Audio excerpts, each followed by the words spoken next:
Yes, I'm up. Yo, from Signal Flow Studios, you are listening to the Featured Presentation Podcast, where I interview the featured artists on my newest song. Who am I, you might ask? Well, I am singer, songwriter, rapper, producer ZuP from Cleveland, Ohio.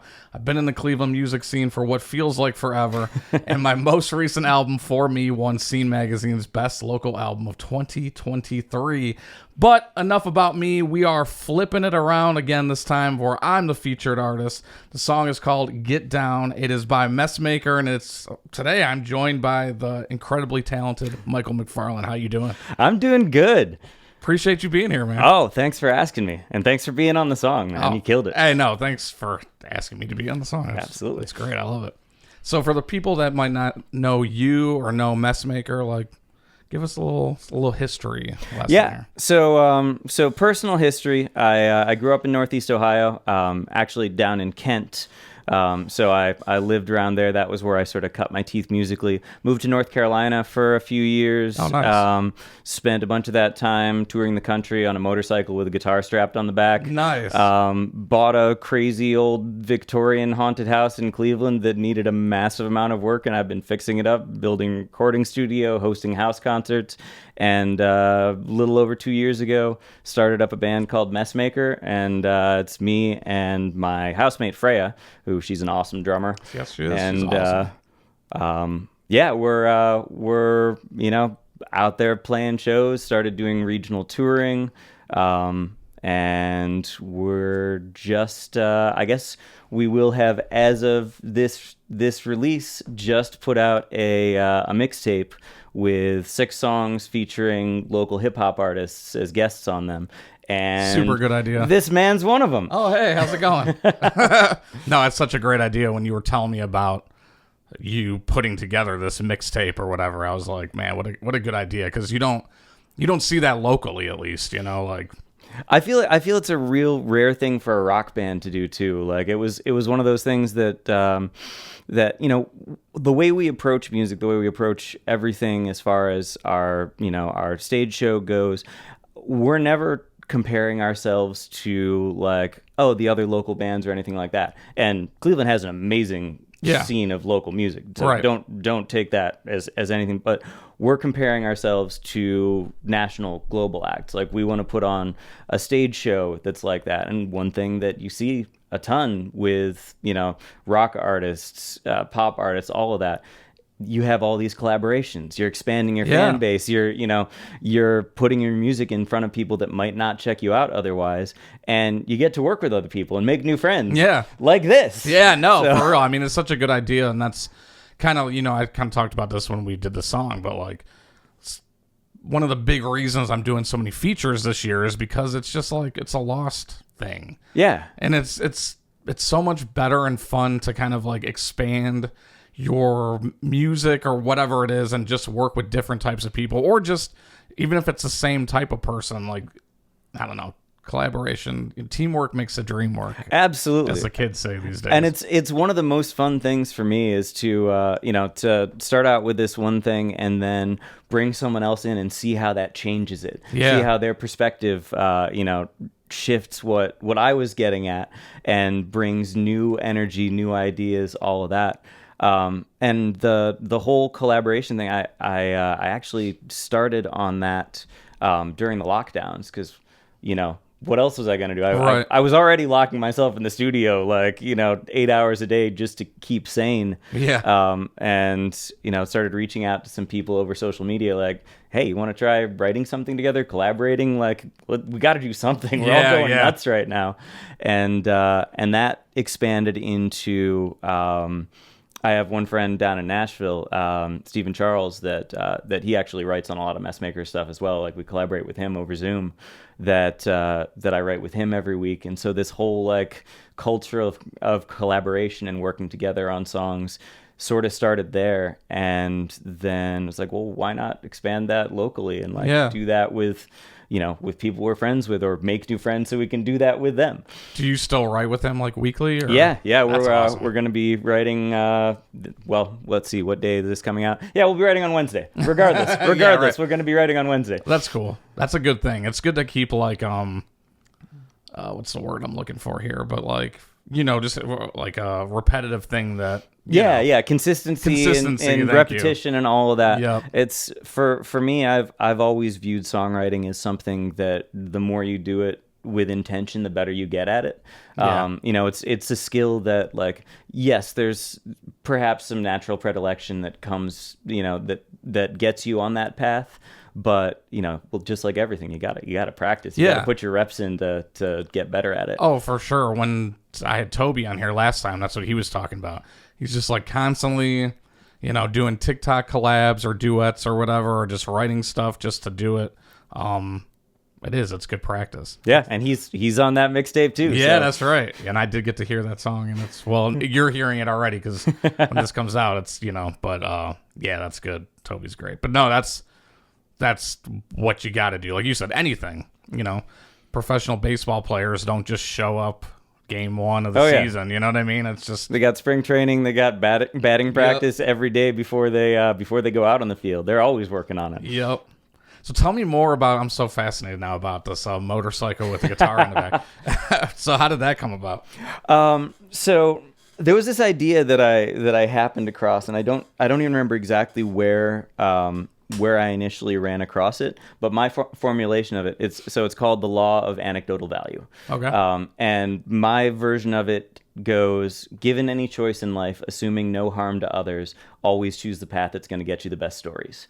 Love that. And so when I moved down to North Carolina, I lived in Asheville, which is up in the Blue Ridge Mountains.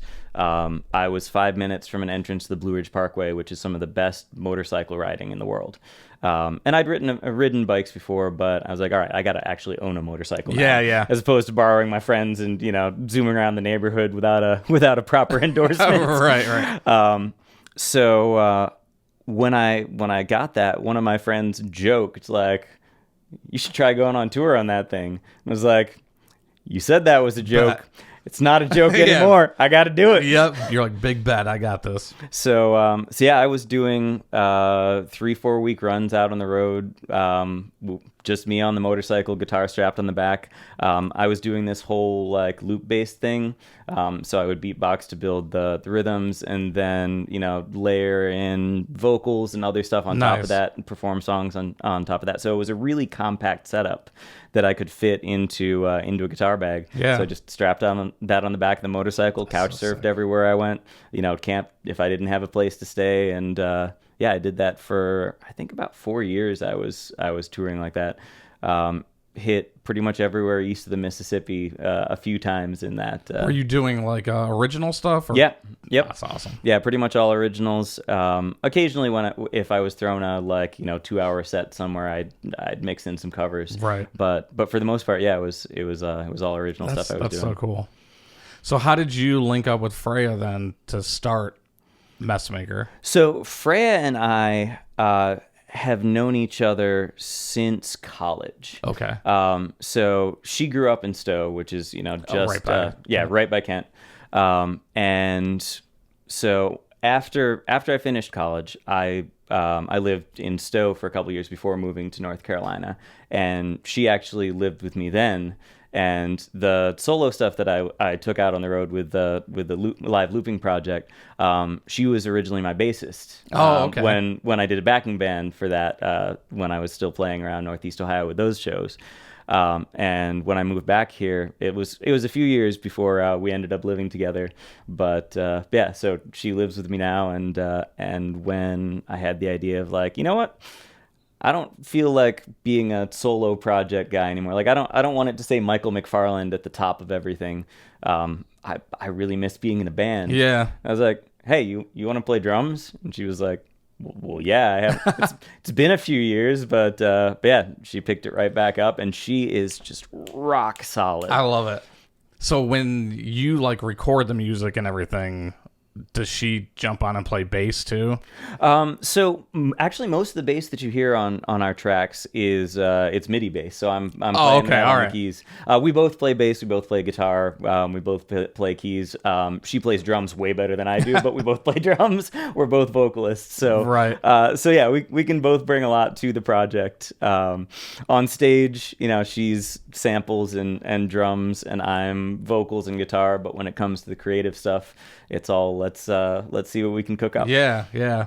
That's cool. So people that might be listening or watching or whatever, like, sometimes people, when they hear a band, they think that it's this huge ensemble of like all these different people, but like, if you're listening to this music, you can tell how great it sounds and how orchestrated and big it sounds. And it's just you two guys. Like, that probably was going to blow some people's minds listening to it. But, like, that's such a cool thing, because I started rapping when I was in high school, and then I transitioned to, like, just producing, you know?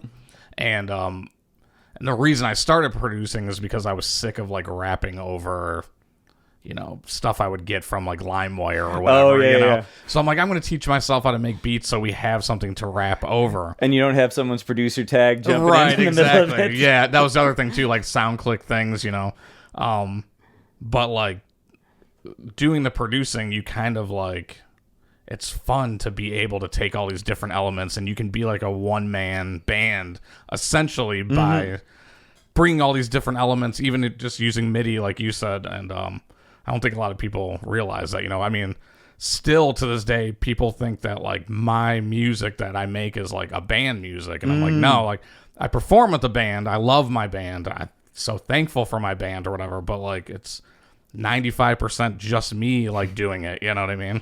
And a lot of people that aren't like in the industry don't really understand that, but it's a thing, Oh yeah, absolutely. And live drums, like that is the biggest thing, because we have backing tracks that are going along with what we're doing, right? We bring in the bass, we bring in some synths, some of that from those backing tracks, and we've got a whole light show that's synced up with that Freya's playing to a click in her ear the whole time, so nice. It's all just like perfectly synced. But our whole thought with that was, if we're the ones making the sounds in the studio, we could bring in other musicians, kind of hired guns to play that stuff live, or we could say, you know what, we did all this, so we're gonna hit play on some of the stuff we did, and we're gonna do a bunch of it live in front of you, right? Yeah, and it's still all us, so exactly. Here we are, exactly. Yeah, that's what we do. Like, my DJ, he'll play my show mixes or whatever, and then we'll just fill it in with everybody in the band and stuff. And no, y'all sound amazing live. Thank you. Yeah, it just makes it more three-dimensional, you know what I mean? And it's not even just like people come to listen to the music and experience the live music, but they want like a good show too. And like you said, with the lights and everything, that makes a huge difference. And like hip hop with live bands is one of my favorite things to experience. Yeah, that's a cool thing. One of the best shows that I have ever been to was seeing the Roots live. I could only imagine. Oh, so good. And every single one of them is a virtuoso musically, right? So yeah, that was when I was still in Kent. They came to some Kent State like Flash Fest or something like that. One of the all campus programming board events. Yeah. So yeah, got to see him for free. I had a bunch of CDs stolen out of my car, including yeah, I probably didn't lock it. There was nothing worth stealing. It was all burnt CDs. That was the entirety of and what that's what they stolen. took. Yeah.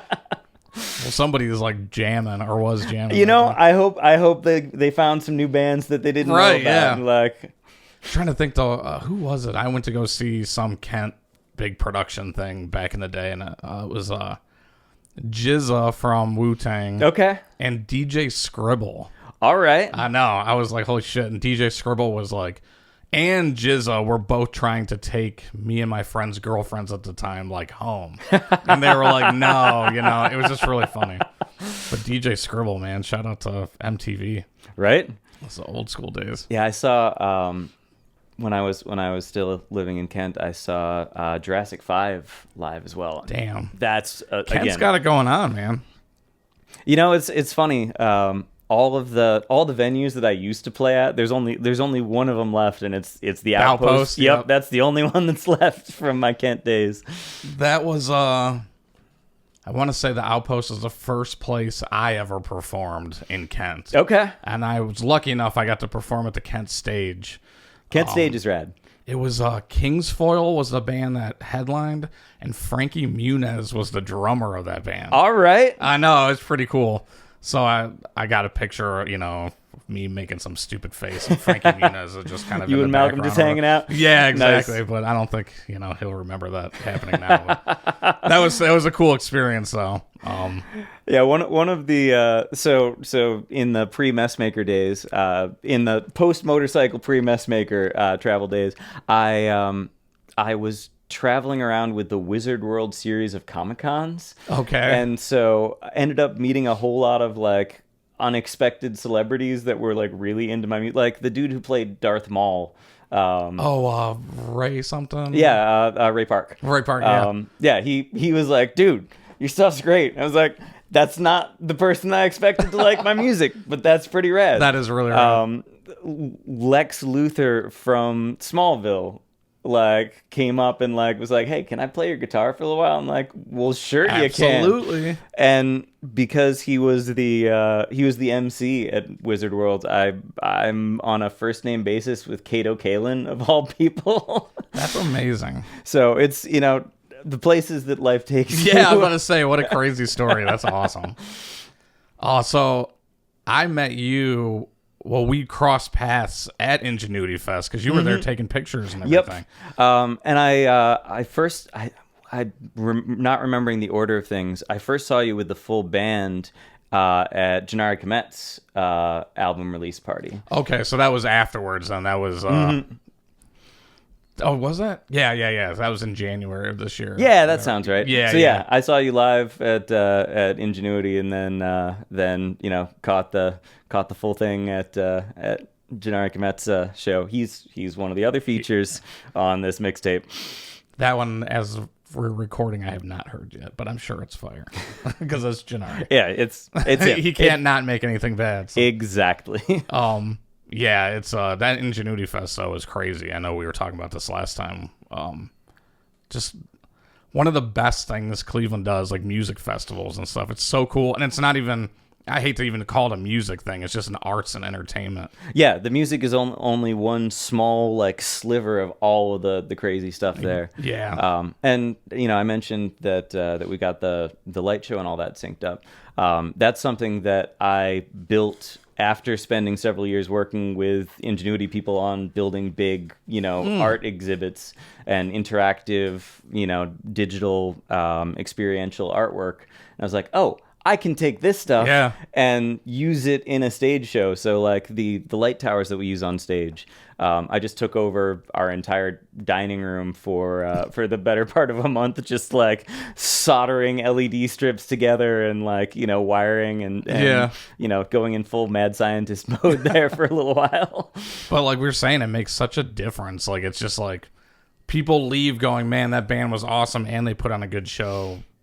Even if it's just the lights, I think of bands back in the day, there was this band called Battlestar that I used to see, and they were phenomenal band, but the thing that always stuck with me was how awesome their light show was, And that's the way I view it is you got, the music's got to be good before anything else. The music's got to be good. It's got to be good songs. It's got to be well rehearsed. You got to be, presenting something on stage that's worth listening to.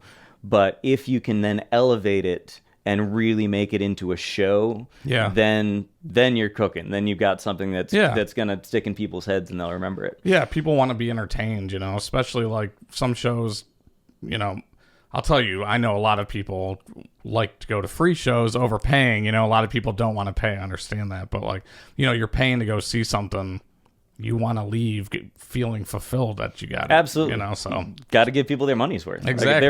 If they're paying to see you, you better put on a show. Yeah, exactly. So tell me, let's go into the song here. So before we go into that, tell a little bit more about how this album came to be, this mixtape came to be, or whatever. Like, what was some inspiration behind that? I know you talked about it a little bit, but yeah. I'm trying, like, and even before coming here, because I was anticipating the question, I was like, all right, where exactly did this start? And I think it was with our friend who, rest in peace, or their friend Mighty Misk, because he did a verse on an alternate version that it's going to be on this mixtape. It's already out before that, though. So of our song Kick Drum Victim. And we loved that so much. We're like, can we do more of this? And started, running down a list of songs. We're like, oh, this would be cool. Like, we could pull the verse or the bridge out of this and invite someone on for it. And after, figuring out what songs we wanted to do that with, we're like, this feels like it might be a cohesive project. Yeah. Let's put it out as a mixtape. And we're going to be, we will have, at this point, when you are watching this, that's right, already released it in cassette form, because like mixtape, gotta which do a is so cassette cool. release. Which is so cool. I'm glad you brought that up. But yeah, so we started reaching out to friends. So we got Mad Star on there, we got Jewel Big Green on there, we got you on there, we got Janari Komet on there. First time I met Toby was at a show at Crowbar. And, I'd heard his music before, saw him perform there. I was like, this dude's rad. Went up to talk to him and sent him the track. And he was like, yeah, I'm going on a trip to Europe. I'm going to have a bunch of time on the plane. I'm totally down to write a verse for that. So he comes back and sends his verse, which I believe he recorded here at Signal Flow. Yeah. And just like, okay, all right, this is a real thing now. So hold on. So when was this that he did this? Was this last year? Yeah, it was towards the end of last year. Because that's when he wrote the verse for Phones at the Beach, when he was going on that same trip. Hey, what's better than a That's what he said. He was like, that's like, I think his exact words are like a writer's wet dream to have an international flight, because you got all the time in the world, That's so funny. He wrote both those. And airplanes, like anywhere that's like a whole ton of white noise, that like, I wrote my first song on the riding lawnmower at my parents' place growing up, because we were out in the township outside of Kent, so we didn't grow up in Kent proper, and so there was like a half acre of land that we lived on, and as a teenager, it was my responsibility to sit on that riding lawnmower for an hour and a half and mow all of that, and the batteries in my music player died about halfway through, and like half an hour later I was hearing this song in my head, and I'm like, wait a second, I don't think I know this song. Am I writing a song? I think I'm writing a song right now. So like I wrote my first song by the time I finished mowing the lawn. Damn, and you didn't become a country singer and you wrote it on a lawnmower? That's crazy. Well, you haven't heard all the stuff I wrote with people in Nashville, so but yeah, so like again, that kind of I have lyrics come to me in the shower all the time. You're in, this enclosed place with white noise. Yeah. It's isolated. You don't have that many outside things distracting you. So like Toby said, it's an international flight. It's all that time. Plus you got the white noise. You're stuck in one place. What else are you going to do with your time? Right. So yeah, I'm pretty sure that he wrote that at the same time that he wrote Phones on the Beach verse. Oh, I love it. Okay, so then how did this song, what's the history behind this song? What made you, inspiration, anything behind that? So this song, it was one that was in the works before Messmaker became a thing. And it's this weird mixture of influences stylistically. So for it would be like a 10-minute story to tell the reasons why, but I grew up listening to, among other things, like sailor songs. Okay. So there's a little bit of like the sea shanty energy to it. A little bit of that. There's a little bit of Fiddler on the Roof in there. Like if you listen to If I Were a Rich Man and then listen to Get Down, you'll absolutely know what I mean by that. and there's a little bit of Mama by My Chemical Romance in there, plus some like creepy circus stuff. Yeah. But I had the line that's at the end of the chorus, I grew up once, now I'm ready to get down. Like, that came to me. I was like, that's a song right there. Yeah. Because, we're all trying to make ends meet, especially those of us that are, pursuing careers as artists while working day jobs. We're all trying to, to pursue the things that we really care about while being a slave to capitalism. Yeah, yep. And that's what the song's about, of, trying to reclaim that, like, you know what? This all kind of sucks that we have to do, because, you have to make money, you have to make all the right moves so that you're not, living in your car. Right. But you also, you want to create things that are inspiring to you and to other people, and, you want to be able to have fun in your life. You want to get down. Yeah, exactly.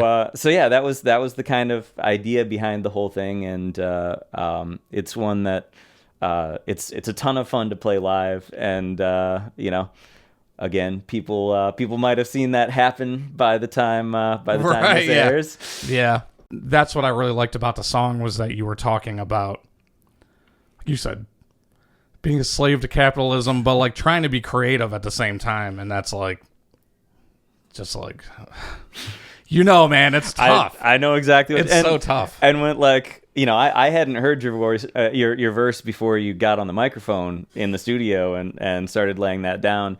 And like, as soon as you finished that first take, I was like, yeah, this is going to be good. This is going to be real good. Thank you. Because, yeah, you were right in line with all the things that were going through my head when I was writing lyrics. So yeah, it's just like, a lot of people don't realize, they think, oh, why aren't you putting out more music? Or you need to do this, or you need to do that. Or it's like, you don't understand. Like, nowadays, you got to write a song.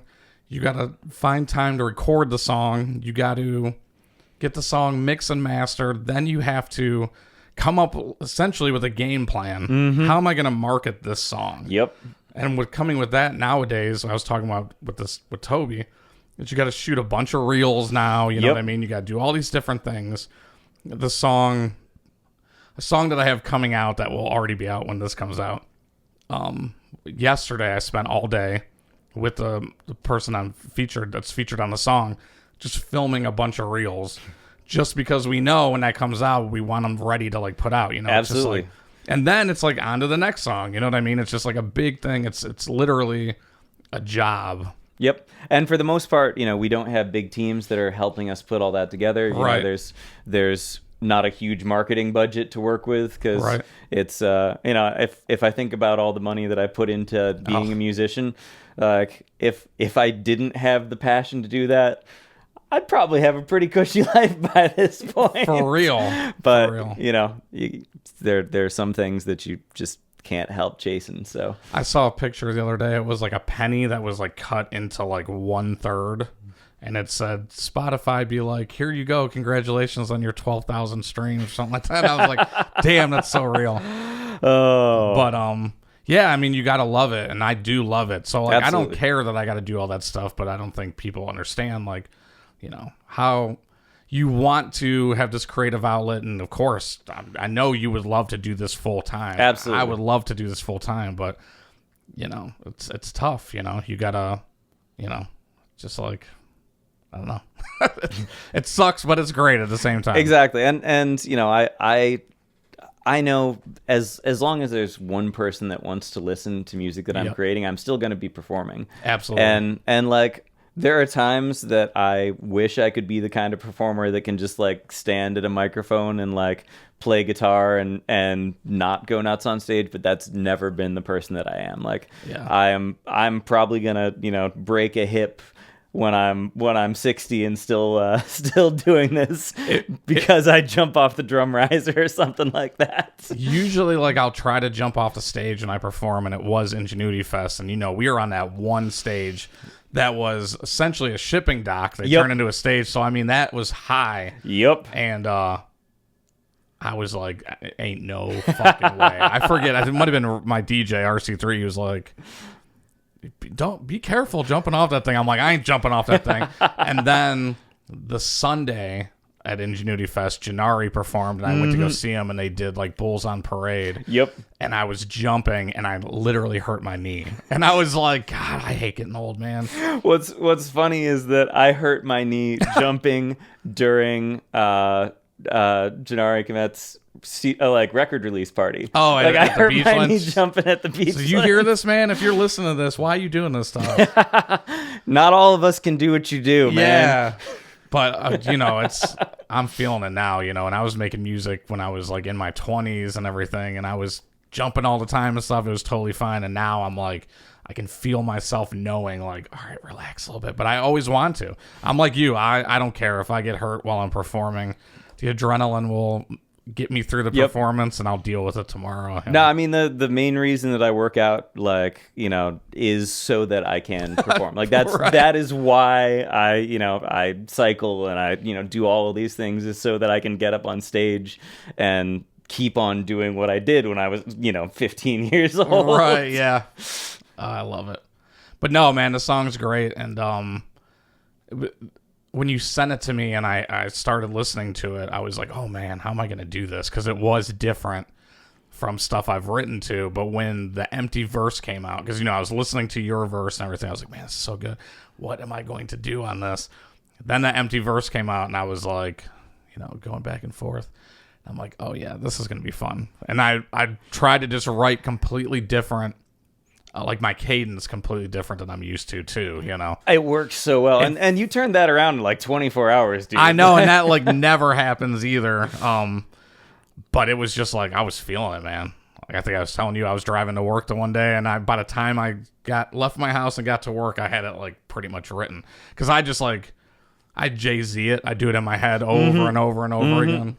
And then I'll if I know I'm forgetting it, I'll either voice note it or I'll just type it down really quick. Voice memos are having my so I mentioned writing songs in the shower. Yeah, I always have my phone within reach when I'm in the shower, so that I can if an idea comes to me, I can grab that and just lean out, voice memo it, and put that back, go back to cleaning myself. You remember MTV Cribs, Big Boy from Outkast? He had a thing put in his shower. A microphone in his shower.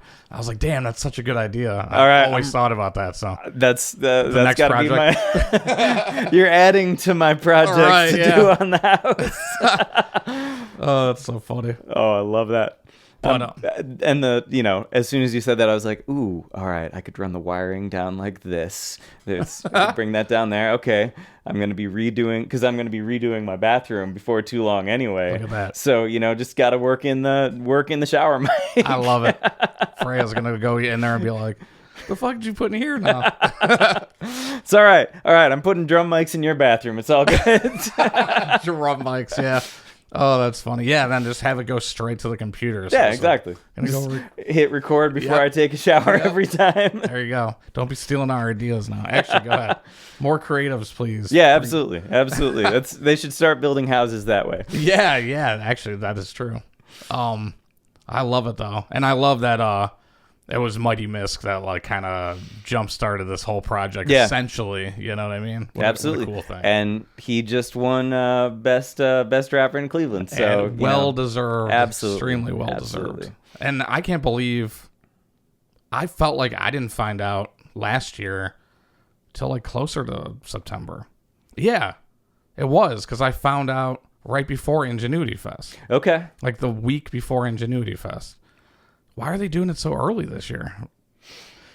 That was crazy. Yeah, I didn't even know that voting was over or any of that stuff. And then somebody was like, I think I went to go vote, and I'm like, oh, it's done.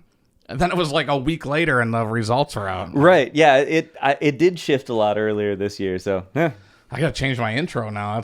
That's old news now. But anyways, well, cool. Well, I appreciate you having me on the song. Oh, absolutely, dude. And I appreciate you. Just making music in general. You guys are incredible. It's so good. Everything that I hear from you is so catchy, and it's every single song is like my favorite song until the next song, because they're all so catchy, you know what I mean? Thank you and that's so much, such dude. a good a quality for like a musician, you know. And it's not just catchy. It's like you're not just throwing out words to rhyme to make something catchy. It's like all is supposed to be there. It all makes sense. And that's like such a not easy thing for people to do, you know. So thank you, man. I appreciate that. Yeah. That's so there are really, you know, when it comes to music, most things I was not at all a natural on. Like guitar player, no, I had to work for, you know, a decade to get competent, and that's where I've stayed, is competent. As a vocalist, I'm not playing you the stuff that I did when I was in high school. You know, I've taken vocal lessons for years and years to get myself again to a point where I feel like I'm a competent vocalist. But songwriting and audio production were two things that just, as soon as I started doing them, like, I get this, I understand how this works. And working with folks down in Nashville has just sharpened all of those natural tendencies. And like we were talking earlier, the more you do it, the better you get at, you know, it's like you're assembling a toolbox. And as you add more, you know, tools to that, whenever you come to something you're trying to work out in writing a song, you know, you have all of these different things that you can pull from that you've used previously. Like, okay, how can I take that one thing that I did, you know, years ago on this other song and, you know, and flip that in a way that's going to fit here. That's such a good way to describe that. And I intentionally listen to a lot of music that isn't necessarily like my... So I categorize music into like, this is pleasure listening for me, or this is research, because if a song is popular, there's a reason why it's popular. Right. Even if you're like, oh God, I can't stand to hear this song again, there's a reason why it's being heard over and over and over. Like, more people need to study All Star by Smash Mouth because there's a lot to be learned from that song. If you take one thing away from this podcast today, it is that. That's good.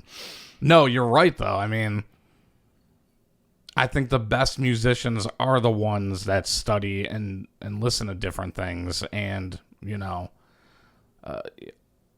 pop music in the big scheme of things, of like the writers, you know, fuck pop music or whatever. But no, like you said, there's something to learn about it. Yeah, it's absolutely. popular music for a reason, you know what I mean? And I like the toolbox analogy, because you're right.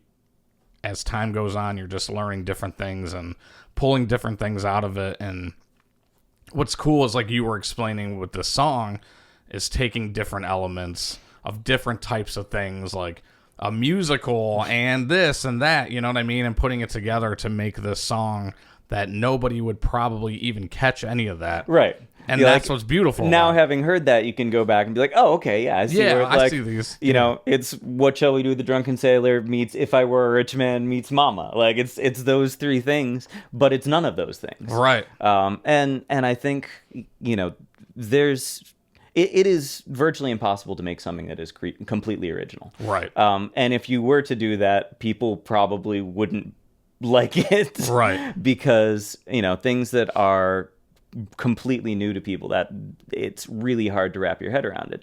But there's always a way to bring your own experience and your own voice to something.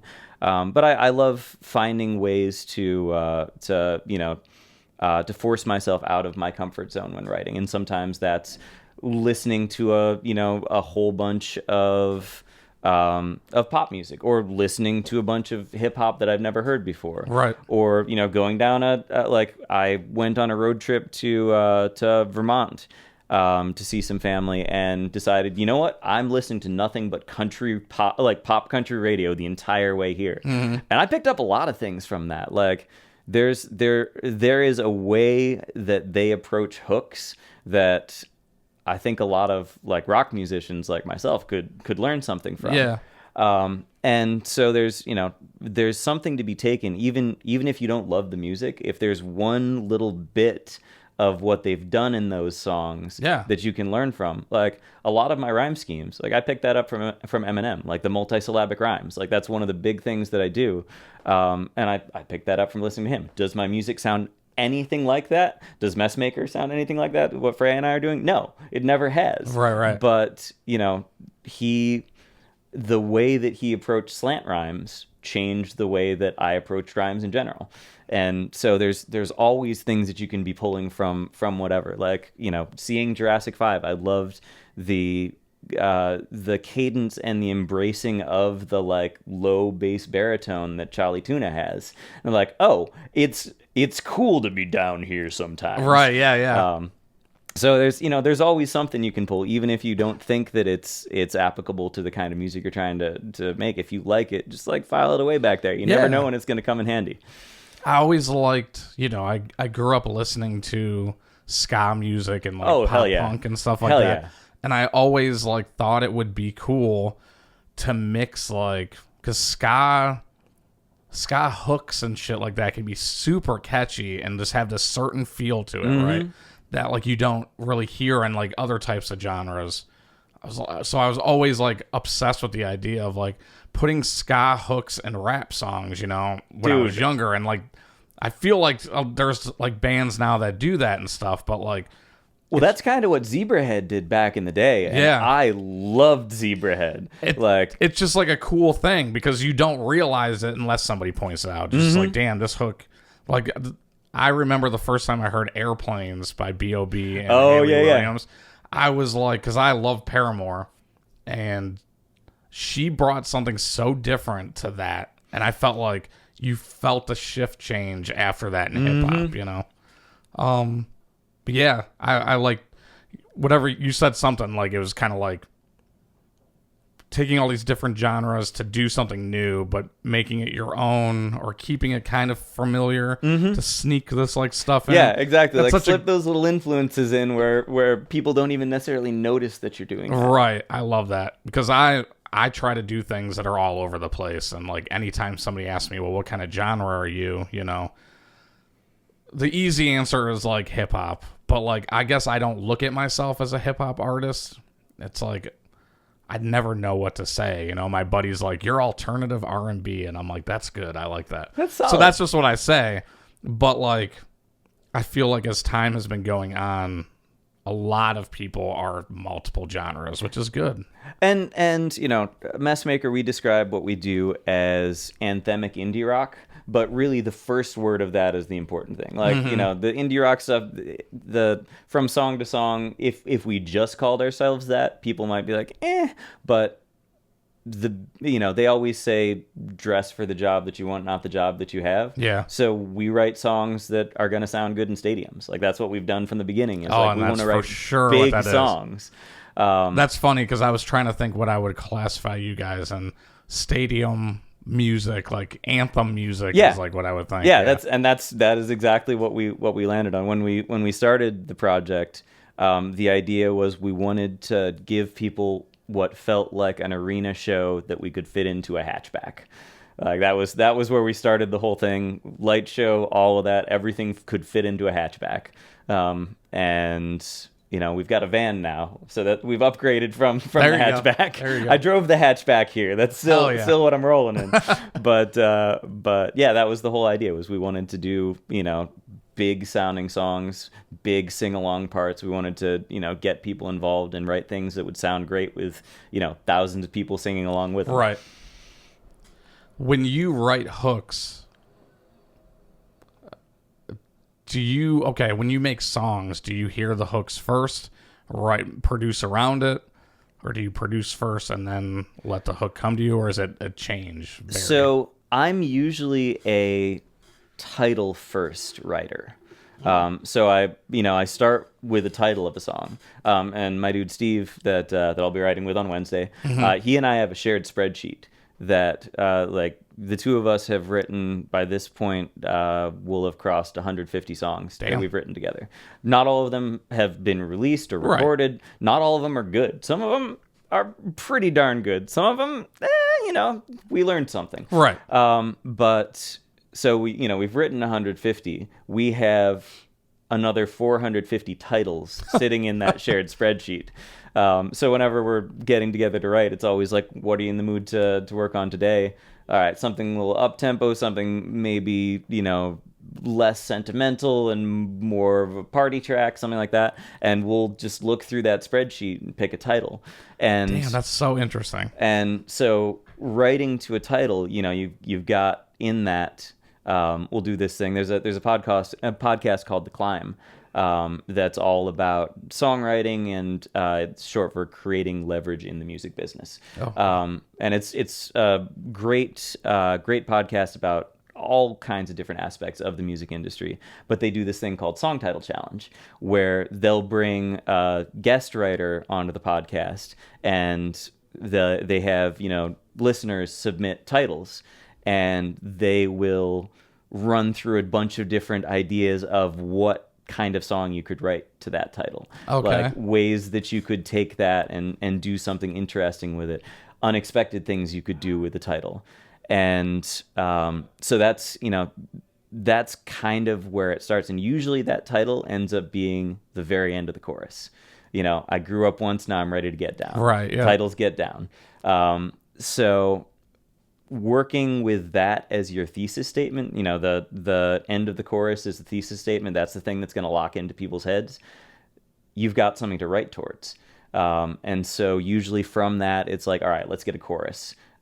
Get that, really nailed down, because that's the big idea. And then the verses are all supporting that. Yeah. So that's, it's usually because one of the things that I firmly believe is a good song can work in tons of different production styles. Like if it's a well-written song, you can do it as a pop song, as a rock song, as an R&B song. Oh, I have so many covers on a playlist of songs that the covers sound nothing like the originals because they sound so cool different way. So if you haven't heard our cover of the song "Dancing in the Moonlight," check that out. Yes, I have. Yes, because I was making that Memorial Day playlist. Yeah. And oh my God, why can't I think of his name right now? He's on your album.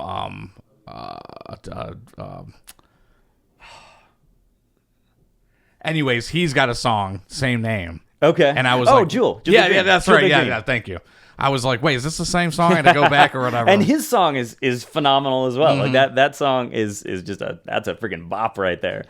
But sorry, I didn't mean to interrupt. Oh no, but with that's an example of that if we were going to release a cover song, we wanted it to be one that sounded nothing like the original, right? Except for the melodies and the lyrics. And so I feel that way. If I can manage to deliver a compelling performance with just an acoustic guitar or just a piano, then I know that it can work with full production. So it always starts out with, usually with a voice memo work tape of just vocals and guitar or piano, and then that gets taken into the studio to build all the production around it. And and I work with Freya, and she figures out her drum parts and all that, and we just lock the whole thing in. I love that. Man, that's so interesting. What a cool way to write and to structure things or whatever. It's very like high school creative writing almost. Yeah, it's like a workshop sort of, like, you know what I mean? Like today we're just going to tackle this and see what we can do. Alchemist, the producer Alchemist, he's like DJ too. I remember watching some interview with him, and he was talking about sampling. And he was like, you can make a sample out of any song that's ever made, because people will say, I can't sample this or whatever. He goes, if you were stranded on an island with a turntable and something to record on and one record, eventually you would find a way to sample that. And I was like, damn, that's such a interesting thing to think of. You know what I mean? So then at that point, I started tackling everything like that too, where if somebody sent me something that I was like unsure if I could write to it, it's like, I can write to this. I know I can.